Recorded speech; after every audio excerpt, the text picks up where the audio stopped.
Welcome to Sell Your Book Saturday with a quote from Jantsch, who said, "Marketing is not a one-time event. It's an ongoing conversation." So many writers don't want to have that conversation. They want to just do something once and have it be done, and that does not a bestseller make. Not ever. Hi there, my name is Christopher D'Armani, and I empower Christian nonfiction writers to share their trauma to triumph story using a complete, detailed roadmap for writing success so they can share God's blessings with the world. And once the book is written, that's truly when all the hard work begins.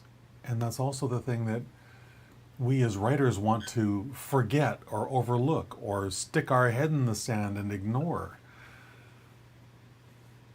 There's no point writing the book if we're not going to tell people that it exists, especially if we're not going to tell the people who that book is going to help the most if we don't tell them it exists. It's who we wrote it for. That's our purpose. And so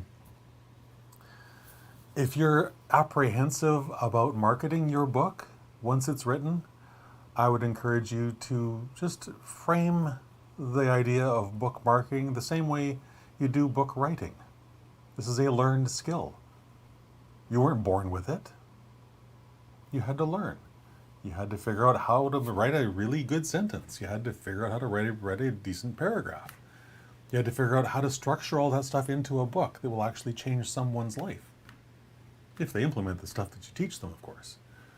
You can only do one part. They have to do their part as well. It's a 50-50 game. But it's just a learned skill. And is it terrifying the first time? Of course it is. The first time I ever hit publish, I thought I was going to die. And yet, the blessings that have flowed into my life since then, because of that simple act of courage in that one little moment, pretty amazing.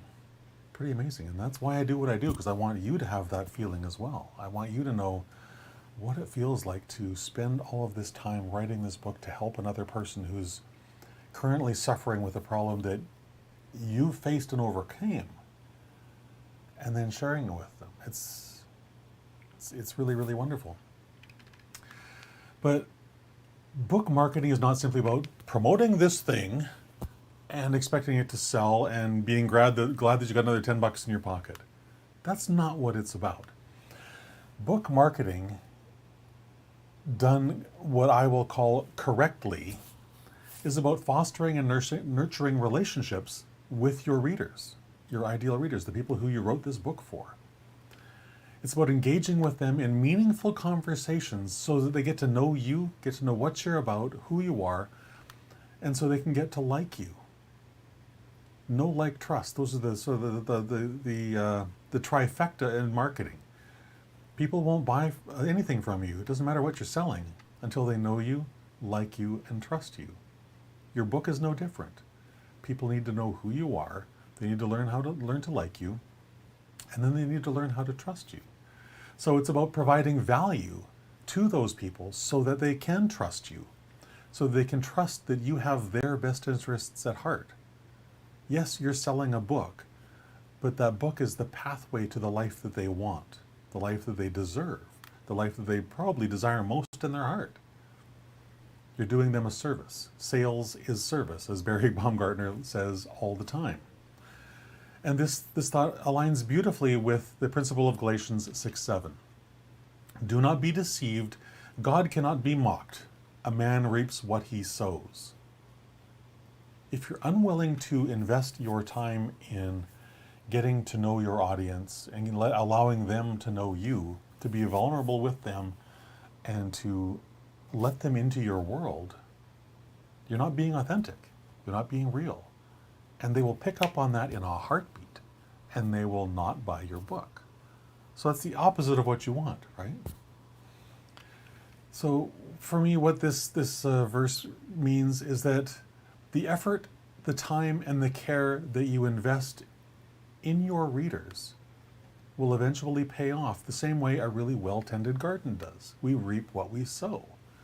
If we're unwilling to invest our time in our readers, why would they invest in our book? Know, like, trust. It's all about the know, like, trust factor.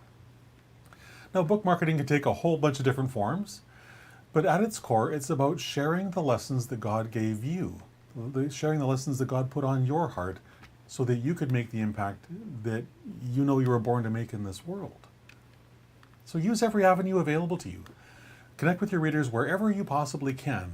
Blog posts, social media, podcasts, newsletters, whatever it is that strikes your fancy, the thing that you want to try and do, go do it. There's a gazillion different ways of marketing your book.